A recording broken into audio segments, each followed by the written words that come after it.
Hello students, কেমন আছো? আবার আমরা আমাদের ইনস্টিটিউট থেকে চলে এসেছি। অনেকটা রাত হয়ে গেছে, বাট অবশ্যই আজকে একটা খুব ইম্পর্ট্যান্ট টপিকস আমরা আলোচনা করব। বাট এটা কোনো আজকে পড়ার কোনো টপিকস নয়। হ্যাঁ, অবশ্যই খুব ইম্পর্ট্যান্ট ইমার্জেন্সি টপিক। আমরা হেডিংটা দেখেই বুঝতে পারছো, এক্সিট এক্সাম। এই এক্সিট এক্সাম নিয়ে কয়েকটা স্পেশাল কিছু কথা বলবো এবং কিছু মিথ যেগুলো আছে এক্সিট এক্সাম নিয়ে সেগুলো আলোচনা করব, এবং এক্সিট এক্সামে কীভাবে সহজে এক চান্সে পাস করা যায় সেগুলো আলোচনা করব। এবং তোমরা এখন যারা ভর্তি হওয়ার চেষ্টা করছো বিভিন্ন কলেজে বা বিভিন্ন জায়গায় মানুষের সঙ্গে কথাবার্তা বলছো, কি কি পয়েন্টগুলো মনে রাখলে তুমি কিন্তু ঠকবে না সেটা কিন্তু আমরা আলোচনা করব।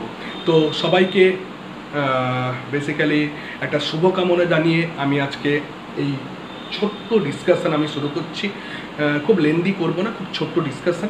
বাট একটা কথা মনে রাখতে হবে যে বেসিক্যালি এই ডিসকাশন কিন্তু তোমার জীবনের মোড় অনেকটা ঘুরিয়ে দিতে পারে। তোমার কিন্তু এই ডিসকাশন কিন্তু তোমার ডিসিশানকে চেঞ্জ করতে পারে।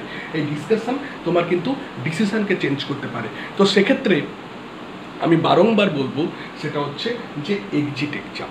দেখো, অ্যাকচুয়ালি 2024 সালে যারা ভর্তি হচ্ছ তাদের কিন্তু ফার্স্ট মাথায় কয়েকটা পয়েন্ট রাখতে হবে। কি পয়েন্ট রাখতে হবে? এক নম্বর হচ্ছে কলেজটি পিসিআই রেকগনাইজড কিনা। কলেজটি পিসিআই রেকগনাইজড কিনা, that is most important. Second হচ্ছে কলেজটি যে স্টেটে আছে সেই স্টেট বোর্ড দ্বারা রেকগনাইজড কিনা। কলেজটি যে স্টেটে আছে সেই স্টেট বোর্ড দ্বারা রেকগনাইজড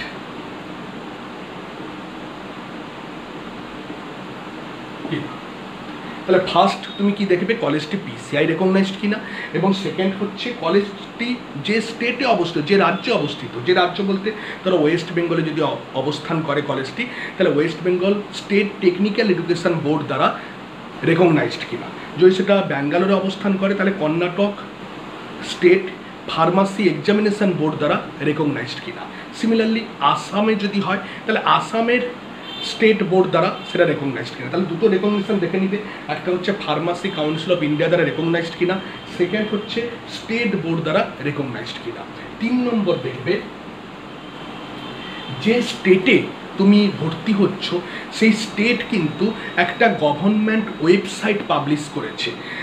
যে স্টেটের আন্ডারে তুমি ভর্তি হচ্ছ সেই স্টেট কিন্তু একটা গভর্নমেন্ট ওয়েবসাইট পাবলিশ করেছে, তাদের স্টেট এডুকেশন বা টেকনিক্যাল এডুকেশন বোর্ড। এবং সেই স্টেট টেকনিক্যাল এডুকেশন বোর্ডের গভর্নমেন্ট ওয়েবসাইটে তোমার কলেজটির নাম আছে কিনা। তার মানে কলেজটির নাম, college name mention in the website.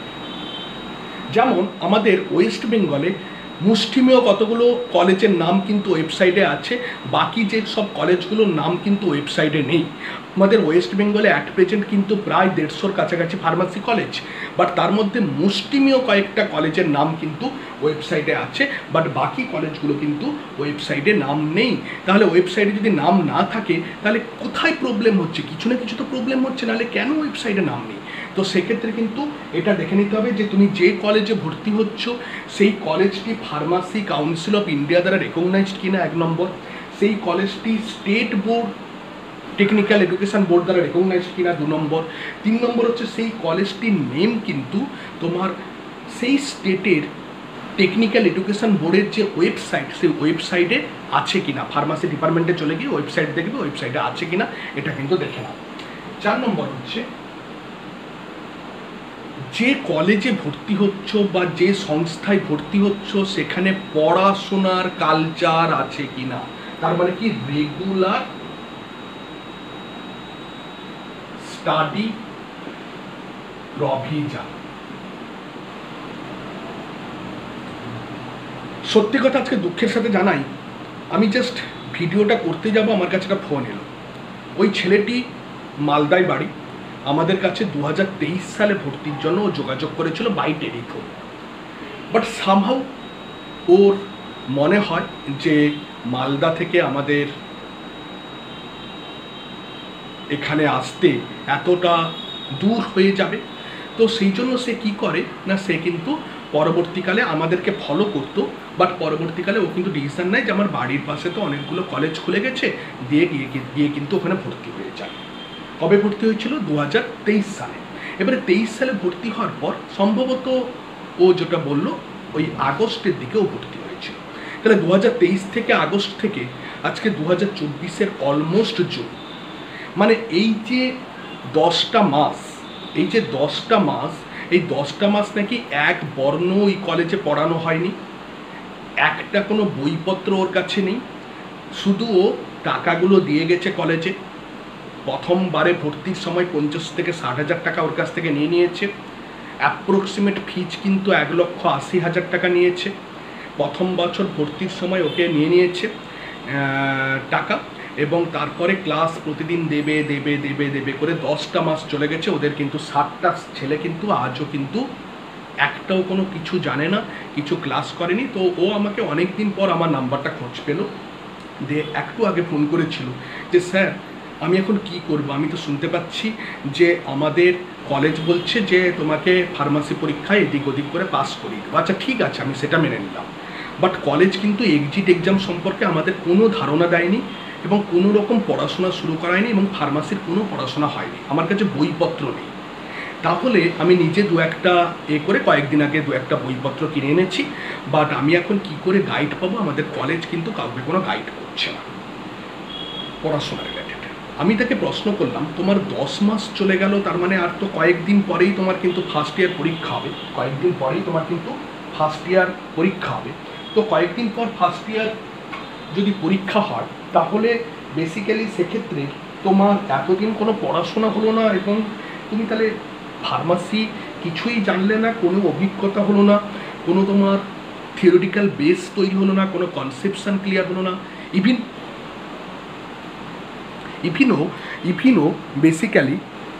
ইভিনো basically সাবজেক্টগুলো যে কী আছে সেটাও ঠিক মতন জানে না, বলতে পারবে না।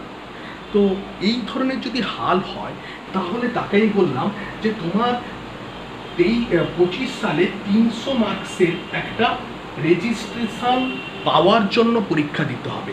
অ্যাকচুয়ালি এক্সিট এক্সাম কি না, সিম্পল কথায় বলতে গেলে ফার্মাসি পাস করার পরেও যখন তুমি যে কোনো স্টেটে রেজিস্ট্রেশন করাতে যাবে বা রেজিস্ট্রেশনের জন্য উদ্যোগ নিবে, তখন তোমাকে একবার যাচাই করে দেখে নেওয়া হবে যে তুমি যেই 2 বছর পড়াশোনা করলে তোমার কনসেপ্টটা কতটা বিল্ড আপ হয়েছে, এবং সেই কনসেপ্ট বিল্ড আপ যাচাই করার জন্য অ্যাসেসমেন্টের জন্য অ্যাকচুয়ালি একটা মাল্টিপল চয়েস বেসড একটা পরীক্ষা নেওয়া হবে 300 মার্কসের, এবং 300টা কোশ্চেন থাকবে।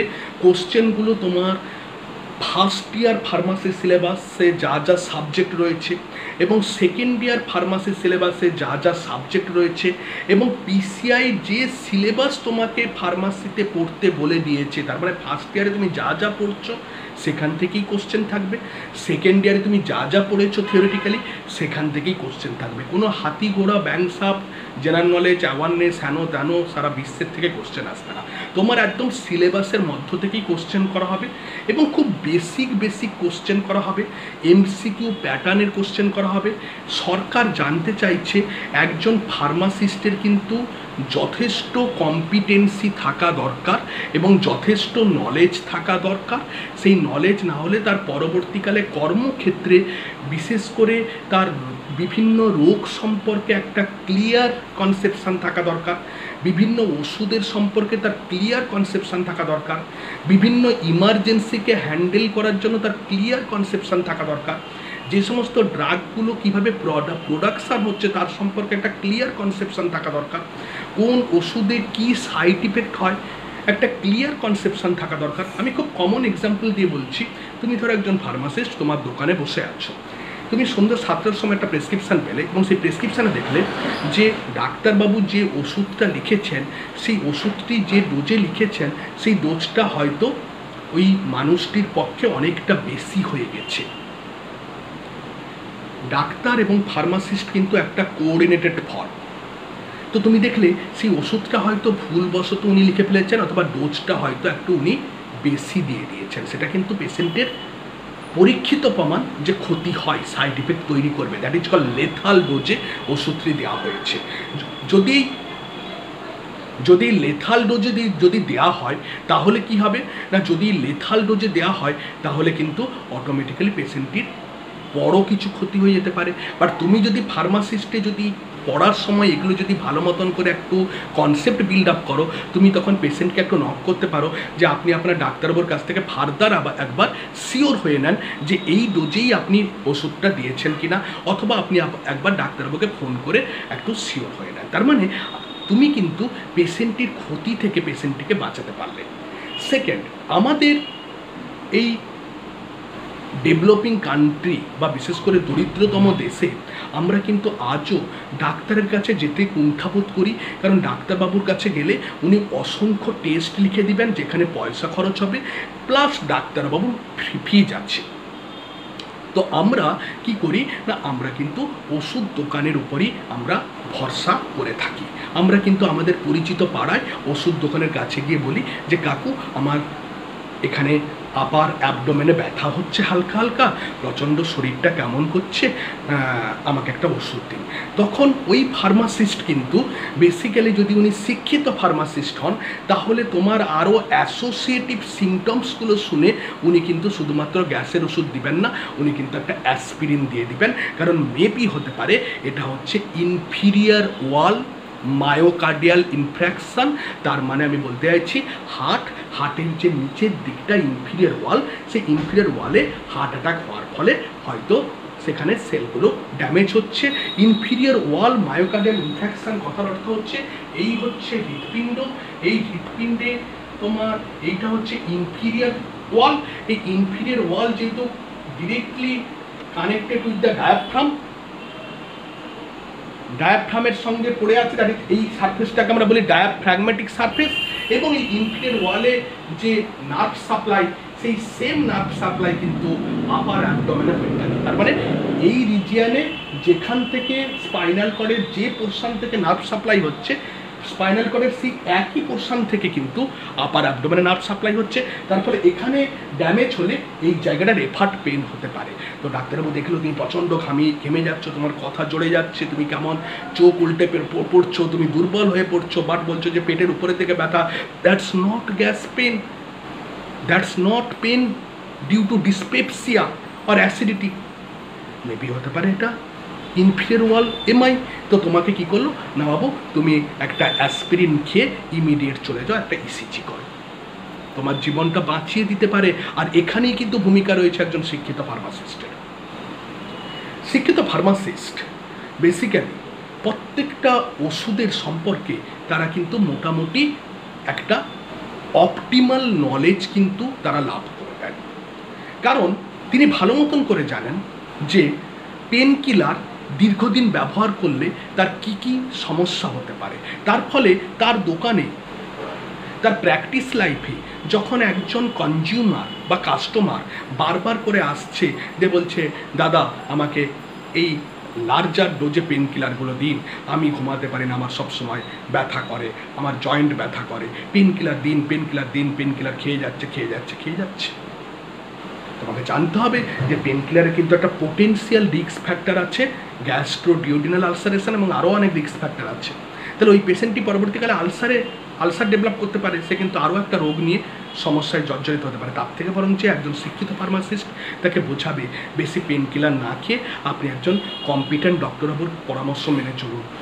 আজকাল অনেক বোটানিক্যালস বেরিয়ে গেছে, আর্থারাইটিসের অনেক ট্রিটমেন্ট বেরিয়ে গেছে, ইন্ট্রা আর্টিকিউলার অনেক বোটানিক্যাল ইঞ্জেকশান আমরা প্রয়োগ করছি, ভালো ভালো ইঞ্জেকশান চলে এসেছে, ভালো ভালো ড্রাগ চলে এসেছে, এবং সেটা আদৌ আর্থারাইটিস কিনা বা অন্য কোনো কিছু সেটা কিন্তু একজন ডাক্তার নির্ধারণ করবে। তো তুমি যেই সাজেশানটা করলে, তুমি যদি না পড়াশোনা করো তুমি তাহলে কী করে সাজেশান করবে? নট অনলি দ্যাট, বিদেশে ফার্মাসিস্টরা কিন্তু ডাক্তারের প্রায় কাছাকাছি থাকে, মানে ডাক্তার অনেক পরে আসে। বিদেশে ফার্মাসিস্টরা কিন্তু খুব গুড প্যারামেডিক্স রূপে তারা কিন্তু পরিচিতি লাভ করে, এবং তারা কিন্তু খুব কম্পিটেন্ট ক্লিনিক্যাল ট্রেনিং পায়, যেগুলো কিন্তু বেসিক্যালি একটা মানুষের ফার্স্ট এডে প্রচণ্ড কাজে লাগে, প্রাথমিক চিকিৎসায় প্রচণ্ড কাজে লাগে। তারপরে আসেন ডাক্তারবাবু, তিনি তার ডায়াগনোসিস অনুযায়ী তিনি তার ট্রিটমেন্ট শুরু করেন। বাট সেই কনসেপ্টটাও কিন্তু আমাদের ভারতবর্ষে চলে আসছে। এবং একজন ফার্মাসিস্ট কী করেন, একজন ফার্মাসিস্ট ওষুধ তৈরি করতে পারেন, ওষুধ ডিসপেন্স করতে পারেন প্রপার থেরাপিউটিক ডোজে, ওষুধকে স্টোর করতে পারেন, ওষুধকে ট্রান্সপোর্ট করতে পারেন, ওষুধকে ডিসপোজ করতে পারেন। তারপরে ফার্মাসিস্টের কিন্তু প্রচুর দায়িত্ব। বাট এই দায়িত্ব তুমি যদি পড়াশোনা না করো, অ্যাটলিস্ট তোমার যদি কনসেপ্ট না থাকে, তুমি কিভাবে চালাবে? তুমি তো সমাজের প্রতি গদ্দারি করছো। আর এই গদ্দারি কিন্তু করছে ম্যাক্সিমাম কলেজগুলো, শুধু স্টুডেন্টকে ভর্তি করানোর জন্য বিভিন্ন টোপ দিচ্ছে। কোনো পড়াশোনা করতে হবে না, এক্সিট এক্সামের কথা তারা বলছেই না। তারা ভয় পাচ্ছে যে এক্সিট এক্সামের কথা বললে স্টুডেন্ট ভর্তি হবে না, আমার সিট ফাঁকা থাকবে, আমি লাভ করতে পারবো না, এবং মানুষকে মিথ্যে কথা বলছে। ঘটনাচক্রে আজকে একটি ঘটনা ঘটেছিল ওয়েস্ট বেঙ্গলের একটি কলেজ, বীরভূমের দিকে। তো ওই ভদ্রলোক মালিকের সাথে আমার একটি স্টুডেন্ট দেখা করতে গেছিল একটি কলেজের ওনারের সাথে। তো ওই ওনার ওকে বলে যে কোনো রকম কোনো পরীক্ষা দিতে হবে না, মানে রেজিস্ট্রেশন পাওয়ার জন্য। এক্সিট এক্সাম কথার অর্থ হচ্ছে, বাংলায় আমি লিখতে পারি রেজিস্ট্রেশন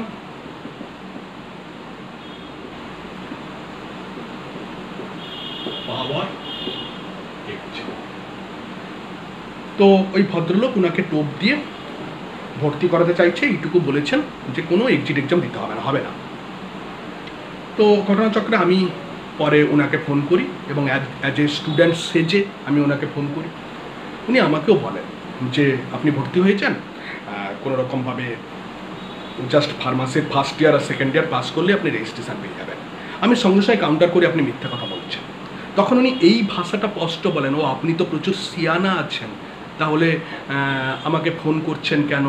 বা তখন উনি কথা ঘুরাতে থাকেন, আমি তো এটা বলিনি, অমুক করিনি। আরে মশাই, আপনি তো একটু আগে বললেন মানুষকে মিসগাইড করছেন। আমি আজকে জানি বলে আপনি আমাকে মিসগাইড করতে পারলেন না, বা আমি সঙ্গে সঙ্গে কাউন্টার করলাম বলে। বাট ম্যাক্সিমাম গ্রামের ছেলেমেয়েরা তারা জানে না, ম্যাক্সিমাম শহরের ছেলেমেয়েরা তারা জানে না, ম্যাক্সিমাম যারা ওষুধ বিজনেসের সঙ্গে জড়িত, যারা সার্ভিসের সঙ্গে জড়িত, যারা বিভিন্ন প্রফেশনে জড়িত, তারা কিন্তু এত খোঁজখবর নিচ্ছেন না। তারা শুধু মনে করছেন যে আমাকে এখানে 50,000 টাকায় করে দিয়ে বলেছে, আমাকে এখানে 2 লাখে করে দিয়ে বলেছে, আমাকে এখানে 70,000 টাকায় করে দিয়ে বলেছে, আমাকে এখানে 1 লাখে করে দিয়ে বলেছে। 1 লাখের কলেজ কিছুক্ষণ আগেই একজন ছেলে ফোন করেছিল, 1 লাখ নয়, 1,20,30 মতো কলেজ। তাকে 1 বছর কোনো সে ফার্মাসি কী জিনিস জানেই না, হয়তো ফার্মাসিতে ভর্তি হয়েছে। এবারে বলুন, ওই ছেলেটি 1 লাখ কেন, 1 পয়সা খরচ করলো, ফার্মাসি পাসও করে গেল, রেজিস্ট্রেশন পেতে তার আরও 10 বছর লেগে গেল, বা পেলই না। কারণ পড়াশোনা করেন, তাকে পড়াশোনা করানোর মতো কেউ লোক নেই, কেউ গাইড করার মতো লোক নেই, আর নিজের চেষ্টায় কতটুকু করবে? কারণ এগুলো সব একটু বড় বড় কোর্স। আজকাল মানুষ ক্লাস 5-এর বাচ্চাকেও 5টা টিচার দিয়ে রাখে, তো নিজের চেষ্টায় কত করবে? তো সেক্ষেত্রে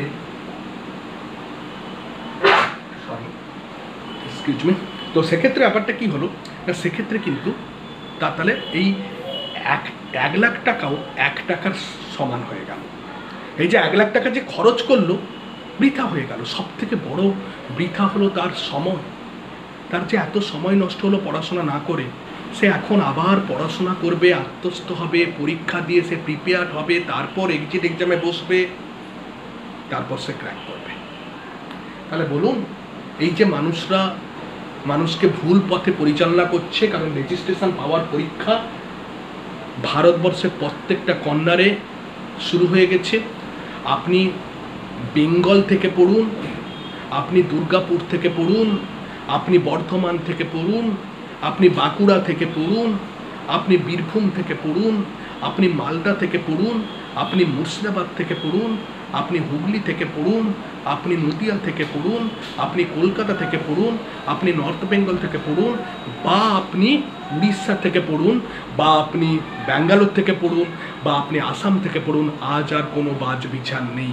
শুধু আপনাকে দেখতে হবে কলেজটি PCI রেকগনাইজড আছে কিনা, কলেজটি যে স্টেটে অবস্থিত সেই স্টেট বোর্ড দ্বারা অনুমোদিত কিনা, সেই স্টেট বোর্ড যে ওয়েবসাইটে লিস্ট পাবলিশ করেছে সেখানে কলেজটি আছে কিনা, এবং যিনি আপনাকে গাইড করছেন, কলেজে ভর্তি করাচ্ছেন, বা যিনি আপনাকে মোটিভেট করছেন, সেখানে পড়ানোর পরিবেশ উনি দিবেন কিনা।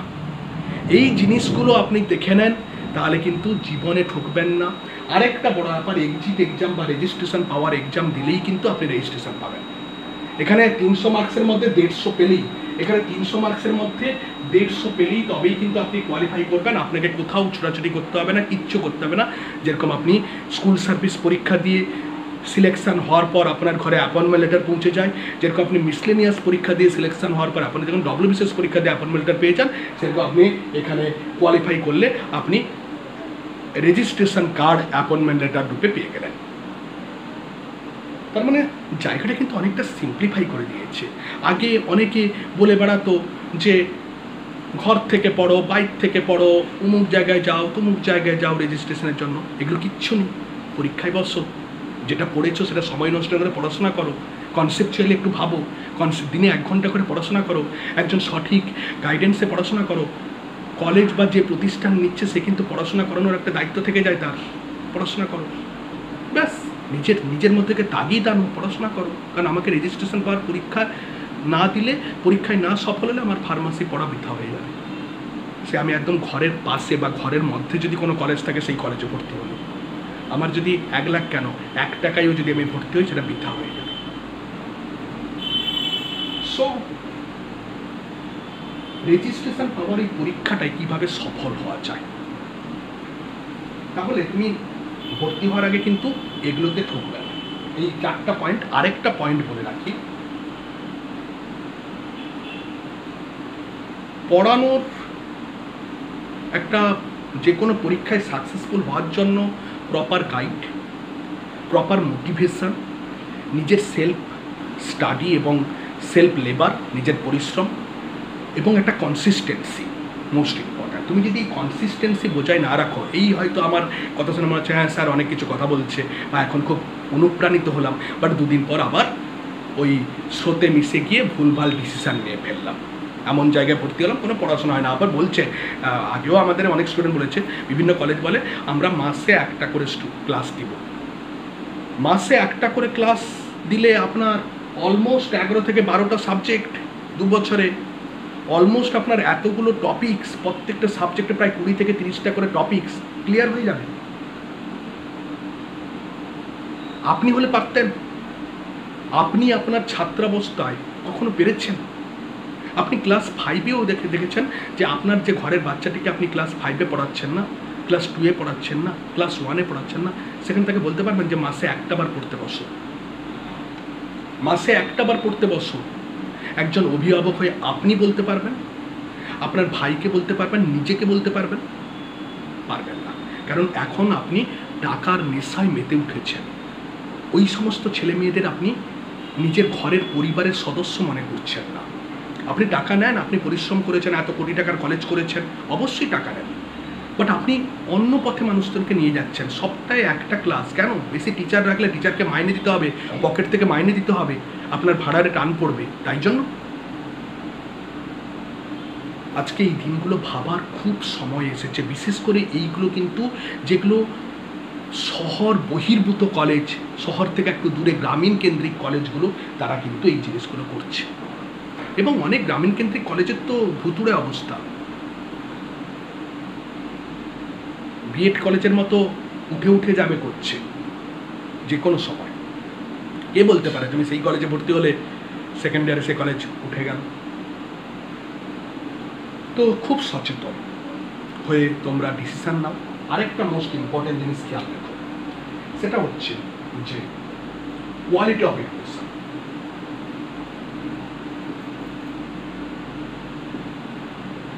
আচ্ছা, আমরা প্রত্যেকে জানি যে হার্ট অ্যাটাক হলে কমনলি চেস্ট পেন হয়, যদিও সবার জন্য নয়, কারণ দীর্ঘদিন যারা ডায়াবেটিসে ভুগছেন অথবা দীর্ঘদিন ডায়াবেটিক পেশেন্ট এবং প্রচণ্ড এজেড পেশেন্ট, তাদের ক্ষেত্রে কিন্তু অ্যাকিউট হার্ট অ্যাটাক হলে অনেক সময় চেস্ট পেন হয় না, সাইলেন্ট হার্ট অ্যাটাক বলা হয়। কারণ দীর্ঘদিন ডায়াবেটিসের ফলে যে আমাদের নার্ভগুলো, সেই নার্ভগুলো ড্যামেজ হয়, যাকে আমরা নিউরোপ্যাথি বলে থাকি। সেই নার্ভগুলো ড্যামেজ হয়ে গেলে নার্ভের মধ্য দিয়ে যে পেন ট্রান্সফার করার ক্ষমতা সেটা আর থাকে না। তাহলে আমার এখানে হার্ট ড্যামেজ হচ্ছে, আমার এখানে যে নার্ভ আছে সে পেনকে ট্রান্সফার করার ক্ষমতা হারিয়ে ফেলেছে, তাহলে অবশ্যইভাবে কিন্তু আমি কোনো রকমভাবে অনুভব করব না যেখানে ব্যথা হচ্ছে। বাট আমরা সবাই জানি কমনলি যে নর্মালি হার্ট অ্যাটাক হলে নর্মালি কী হয় না, হার্ট অ্যাটাক হলে নর্মালি চেস্ট পেন হয়। এইটুকু পড়েই, এইটুকু জেনেই আপনি একটা হার্ট অ্যাটাক মানুষকে চিকিৎসা করে দিতে পারবেন? এই টপিকসগুলো এত গভীর, সারা জীবন পড়েও একজন মানুষ শেষ করতে পারে না। ফার্মাসি, ডাক্তারি, নার্সিং সারা জীবন পড়েও শেষ করতে পারে না। মানুষের শরীর এতটাই কমপ্লেক্স, এতটাই কমপ্লেক্স, কমপ্লেক্স থেকে কমপ্লেক্স।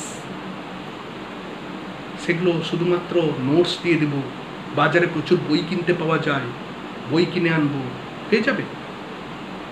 তাহলে হয়তো আপনার মধ্যে কোনো ঐশ্বরিক ক্ষমতা রয়েছে, বাট আমি মনে করি সাধারণ মানুষের ক্ষেত্রে এটা সম্ভব নয়। কারণ একটা জিনিস মাথায় রাখতে হবে, একটা জিনিস মাথায় রাখতে হবে যে আজকে যারা এই জিনিসগুলো টোপ দিয়ে মানুষকে, স্টুডেন্টকে নিয়ে ভর্তি করাচ্ছেন কিছু টাকার জন্য, র্যাপিড কিছু টাকার জন্য, তাদের ঘরের মানুষকে উনি এইরকমভাবে বলতে পারবেন? তাদের ঘরের মানুষকে যখন ভর্তি করাতে আসেন তখন কিন্তু অনেকটা জিনিস অ্যানালিসিস করে, মাথা খাটিয়ে, শিয়াল যুক্তি করতে থাকেন। দেখুন এখানে তফাৎটা। আর আপনিও সেই ললিপপ, এই চলে আসো তোমাকে 1 টাকায় ললিপপ দিয়ে দিচ্ছি, এই চলে আসো তোমাকে 20 পয়সায় ললিপপ দিচ্ছি, এই চলে আসো তুমি 50 পয়সায় ললিপপ পেয়ে যাও। এই যে একটা বাজে কম্পিটিশান, কোথাও বলছে কেউ 1.5 লাখে কমপ্লিট, কোথাও বলছে কেউ 1 লাখে কমপ্লিট, কোথাও আবার বলছে কেউ 50,000 টাকায় কমপ্লিট, আর সঠিক কলেজগুলো বলছে 2.5 লাখে কমপ্লিট, 2,70,000 কমপ্লিট, 3 লাখে কমপ্লিট। আপনি বলুন তো, আপনি যখন কালকে আলু কিনতে যাবেন, আলুর নর্মাল একটা রেট চলছে, ধরে নিলাম আমি 20 টাকা করে আলু চলছে কেজি। এবারে আপনি কোনো একটা মার্কেটে গেলেন, সেখানে দেখতে পেলেন আলু 2 টাকা করে বিক্রি হচ্ছে। কেন 2 টাকা করে বিক্রি করছে কেন? দেখুন প্রত্যেকেরই তো লাভ করার একটা ইচ্ছে থাকে, কেউ তো মহাপুরুষ নয়। তাহলে কেন 2 টাকা করে বিক্রি করছে? সেখানে কি পরবর্তীকালে কোনো ভোগান্তি আছে? সেখানে কি পরবর্তীকালে আমি প্রতারিত হতে চলেছি? সেখানে কি আমার যে স্বার্থতার জন্য যাচ্ছি সেই স্বার্থটা কোনোরকমভাবে বিঘ্নিত হবে? ভাবনা চিন্তা করার সময় এসেছে। নাহলে এত ফারাক কেন? একজন 3 লাখ, একজন 1.5 লাখ, প্রায় 50% ফারাক। আমি ওয়েস্ট বেঙ্গলের কথা বলছি, বাইরে একটু কম হয়। ন্যাচারালি তুমি যখন ঘরের কাছে কোনো পরিষেবা পাবে তখন সেটা একটু বেশি হবে। ঘরে বসে বসেই আমি 5 স্টার হোটেলের খাবার খাবো, যে ক্যারি করছে তাকে পয়সা দিতে হবে, বেশি হবে। আর আমি একটু বাইরের হোটেলে গিয়ে আমি খাবো পরিশ্রম করে, তাহলে সেখানে অবশ্যই কিন্তু একটু কম হবে। এই কনসেপ্ট, ঘরের কাছে বেশি, বাইরে কম। বাইরে নর্মালি তুমি যদি একটু খোঁজখবর নাও, বাইরে মোটামুটি একটা কিন্তু সুন্দরভাবে একটা রেট চার্ট কিন্তু আছে। প্রত্যেকটা কলেজের একটা সামঞ্জস্যপূর্ণ, আমি তো দক্ষিণের কলেজগুলো বলবো বা অন্যান্য কলেজগুলো বলবো, প্রত্যেকটা কলেজের সামঞ্জস্যপূর্ণ সবার রেট আছে। বাট ওয়েস্ট বেঙ্গলে কিছু ব্যাগের ছাতার মতো ভুতুড়ে কলেজ গজে উঠে, তারা কিন্তু এরকমভাবে একটা বিশ্রী প্রতিযোগিতায় নিজেরা নামছে না, স্টুডেন্টদের একটা বিশ্রী প্রতিযোগিতা, একটা একটা বেসিক্যালি দুর্বল একটা মানসিকতার মধ্যে দিয়ে স্টুডেন্টকে নিয়ে যাচ্ছে। এখন বুঝতে পারবে না তোমরা যারা ছটপট করছো যে আমাদের ঠিক মতন পড়াশোনা হচ্ছে না, আমরা কিচ্ছু বুঝতে পারিনি, কিচ্ছু জানি না, অবশ্যই আজকে জেগে উঠো, কাল থেকে পড়াশোনা করো, 1 ঘন্টা করে পড়াশোনা করো, অথবা 2 দিনে 1 ঘন্টা করে পড়াশোনা করো। যারা ওষুধ দোকান করছেন তাদেরকে আমি একদম সশ্রদ্ধ প্রণাম জানিয়ে বলছি, পড়াশোনা করুন। দিনকাল প্রচণ্ড খারাপ। অনেকে বলে আন্ডার টেবিল করে দেব, যিনি আন্ডার টেবিল করবেন তিনিও আন্ডার হয়ে যাবেন, যিনাকে করবেন তিনিও আন্ডার চলে যাবেন। কেন রিস্ক নিচ্ছেন? নিজের লাইফের সঙ্গে রিস্ক নিচ্ছেন কেন? যে কাজ করে মানুষ রাত্রেবেলা নিশ্চিন্তে ঘুমাতে পারে না, কেন রিস্ক নিচ্ছেন? আরে আমরা যতটুকু জানি ততটুকু আমরা বলে থাকি। এই ভিডিওর সামনে বলছি যে আমরা কোনো রকমভাবে মানুষকে সঠিক গাইড ছাড়া বেঠিক গাইড করব না। তো বেসিক্যালি রিস্ক নেবেন না, আপনার স্বপ্নের সঙ্গে রিস্ক নেবেন না। আমি জানি যে পিছিয়ে পড়ার যন্ত্রণা কতটা, আমার নিজের পার্সোনাল অভিজ্ঞতা আছে পিছিয়ে পড়ার যন্ত্রণা কতটা। তো সেক্ষেত্রে রিস্ক না নেই ভালো। পড়াশোনা করুন, এই পয়েন্টগুলো খেয়াল রাখবেন, অ্যানালিসিস করবেন কেন এত পার্থক্য। এবং আজকাল অনেকে গতানুগতিক আরম্ভ করেছে, হ্যাঁ আমরাও কিছু ক্লাস দিয়ে দিই, দেখুন, দিয়ে দেবো আর দিয়ে দিচ্ছে, হচ্ছে আর হবে, করছি আর করবোর মধ্যে পার্থক্য আছে। জানান ওদেরকে, আমাদেরকে ক্লাস 3 দেখি কি পড়াশোনা হচ্ছে আপনাদের, দেখি কেমন আমার ভালো লাগছে এই খারাপ। 10টা কলেজে যান, ট্রায়াল ক্লাস করুন, 10টা মানুষের কাছে ট্রায়াল ক্লাস করুন, কতটা উপকৃত হচ্ছেন, কতটা বুঝতে পারছেন দেখুন, তারপর ইনভেস্ট করুন, দেন সেরাটাকে বেছে নেন। দেখুন, একজন মানুষ সবার কাছে সেরা হতে পারে না, বাট আপনার কাছে যেটাই সেরা, আপনার কাছে যদি মনে হয় মালদা সেরা, মালদাকেই বেছে নেন। আপনার কাছে যদি মনে হয় যে হুগলি সেরা, হুগলিকেই বেছে নেন। আপনার কাছে যদি মনে হয় কলকাতা সেরা, কলকাতাকেই বেছে নেন। আপনার কাছে যদি মনে হয় বীরভূম সেরা, বীরভূমকেই বেছে নেন। আপনার কাছে যদি মনে হয় ব্যাঙ্গালোর সেরা, ব্যাঙ্গালোরকেই বেছে নেন। আপনার কাছে যদি মনে হয় উড়িষ্যা সেরা, উড়িষ্যাকে বেছে নেন। আপনার কাছে যদি মনে হয় হাওড়া সেরা, হাওড়াকে বেছে নেন। আপনার কাছে মনে হয় শিলিগুড়ি সেরা, শিলিগুড়িকে বেছে নেন। বাট অবশ্যই অনুভব করুন, 300 মার্কস 150 পেতে হবে। প্রত্যেকটা কোশ্চেন অনুভব করতে হবে, প্রত্যেকটা টপিক্স অনুভব, মুখস্থ নয়, কনসেপ্ট বিল্ড আপ। কনসেপ্ট জানা থাকলে এমসিকিউ সহজে ক্র্যাক করা যাবে। তাই আজকে আর বেশি কথা বাড়াবো না, শুধু দুটো কথা বলি। প্রচুর এজেন্টকে তথাকথিত 1 টাকার কলেজগুলো পুষে রেখেছেন এবং তাদের মুখ দিয়ে বলানো হচ্ছে, দুটো ললিপপের লোভ দেখিয়ে স্টুডেন্টকে বোঝানো হচ্ছে, ললিপপের লোভ দেখিয়ে। এবং অনেকেই আবার আরও একটা ললিপপ যোগ করছেন, এখানে ভর্তি হয়ে যান, 50,000 টাকা দিয়ে দিন, তারপর আমি সব লোন করিয়ে দেবো আপনাকে। আপনি লোন করিয়ে দেবেন? আপনার কি ব্যাংক আছে নাকি? আপনি লোন করিয়ে দেবেন বলছেন, আপনার কি ব্যাংক আছে নিজের? তাহলে মিথ্যে কথা বলছেন। তার মানে কি, ওনারা তখন 50,000 টাকা তুমি দিয়ে দিলে, তারপর তোমাকে কিছু কাগজপত্র দিয়ে দিল লোনের। এবার তুমি ব্যাংকে গেলে, ব্যাংক তোমাকে আজকে ঘোরায়, কালকে ঘোরায়, পরশু ঘোরায়, তারপর তোমার লোন হলো না, কারণ লোনের কিছু নির্দিষ্ট নিয়ম আছে। লোন হলো না, তখন তুমি কলেজের কাছে গেলে, কলেজে আমি তোমাকে কাগজ দিয়ে দিই, তোমার যে লোন না দেয় আমি কি করব? পয়সা না দিলে পরীক্ষায় বসতে দেবো না, তোমার জীবনটা বৃথা হয়ে গেল। তাহলে আগে থেকে আমি করিয়ে দেব আর কাগজপত্র দিয়ে দেবো, এই দুটোর মধ্যে কিন্তু বলার মধ্যে পার্থক্য আছে। আমি যখন বলবো যে আমি আপনাকে রেজিস্ট্রেশন করিয়ে দেবো, তার মানে আপনাকে আর কিচ্ছু দায়িত্ব নিতে হচ্ছে না। আর আমি যখন আপনাকে বলবো আপনাকে রেজিস্ট্রেশন পাওয়ানোর সাহায্য করবো বা সহায়তা করব, তখন কিন্তু আপনারও রেসপন্সিবিলিটি থাকছে, আমারও রেসপন্সিবিলিটি থাকছে। কোনোদিন কেউ করিয়ে দিতে পারে না, রেজিস্ট্রেশন আমি করিয়ে দিতে পারি না, কারণ কাউন্সিলটা আমার নিজের নয় বা আমার পিতৃপুরুষের নয়। কোনোদিন খোদার উপর খোদগিরি করতে পারবো না। আমরা একটা সাধারণ মানুষ, লড়াই করব, সহযোগিতা করব সৎভাবে। হ্যাঁ, অবশ্যই তার জন্য পারিশ্রমিক থাকবে, কারণ পরিশ্রম করে টাকা ইনকাম করাটা পাপ নয়, অন্যায় নয়। প্রত্যেকেরই এই ঘামের দাম আছে, প্রত্যেকেরই। আপনিও যখন একটা ওষুধ বেচবেন, তখনও আপনার ঘামের দাম আছে। প্রত্যেকটা ঘামের বিন্দু, every basically drops of sweat has its own price. তো সেক্ষেত্রে কিন্তু আপনি অবশ্যই পরিশ্রম করবেন, পরিশ্রমের বিনিময়ে আপনার যেটা মনে হয় সেটা পারিশ্রমিক নেন, বাট মানুষকে প্রতারণা করেন না। পরিশ্রমের বিনিময়ে আপনি কিন্তু পারিশ্রমিক নেন, বাট মানুষকে সাহায্য করুন। হ্যাঁ, আপনার মানতে পারি আপনার পারিশ্রমিক হয়তো অন্য লোক 100 টাকা নিচ্ছে, আপনি সেখানে 500 টাকা পারিশ্রমিক নেন, বাট আপনি মানুষকে যেটুকু কথা দিচ্ছেন সেগুলো কিন্তু রাখার চেষ্টা করুন, সহযোগিতা করুন, আপনার তরফ থেকে ভুল না করুন। তাহলে আপনিও খুশি থাকবেন, কারণ এই ধনসম্পত্তি নিয়ে কেউ যেতে পারবে না। আপনার মোরালিটি খুব ইম্পর্ট্যান্ট, বাট ইয়েস, কেউ যদি অন্যায় জিনিস করে সেখানে রুখে দাঁড়া, কিন্তু নিজে থেকে ভুল করবেন না। ভুল হলে ক্ষমা চাইবেন। আমাদের একটা নীতি আছে, আমাদের যদি কোনো স্টুডেন্টের কাছে আমাদের কোনো রকম ভুল হয়ে যায়, আমরা কিন্তু ক্ষমা চাই, আমরা ক্ষমা প্রার্থী। বাট কেউ যদি ভুল করিনি তারপরেও যদি কেউ চাপিয়ে দেয়, সেক্ষেত্রে তো অবশ্যই তোমাকে কাউন্টার করতেই হবে। বাট মনুষ্যত্ব বজায় রাখুন, সুস্থ প্রতিযোগিতায় থাকুন, বিশ্রী প্রতিযোগিতায়, অসুস্থ প্রতিযোগিতায় স্টুডেন্টদের ফেলবেন না, নিজেরাও পড়বেন না। কারণ একটা সময় জনবিস্ফোরণ ঘটবে। লক্ষ লক্ষ মানুষ যখন আপনার কলেজ থেকে পাস করে বেরিয়ে যখন তারা রেজিস্ট্রেশন করতে পারছে না, পরীক্ষায় সফল হচ্ছে না, তখন জনবিস্ফোরণ ঘটবে। কেন এত অসুস্থ প্রতিযোগিতার মধ্যে নিজেকে ফেলছেন এবং স্টুডেন্টদের ফেলছেন? স্টুডেন্টরা বুঝতে পারছে না যে এই পারিশ্রমিকের মধ্যে কিছু ভেরিয়েশান আছে, তারাও সেই ললিপপের মধ্যে মানে পেছনে দৌড়াচ্ছে। এটা করবেন না। সবাই ভালো থাকবেন। অনেকটা সময় আপনাদের মূল্যবান সময় নষ্ট করলাম। সবাইকে গুড নাইট। Thank you.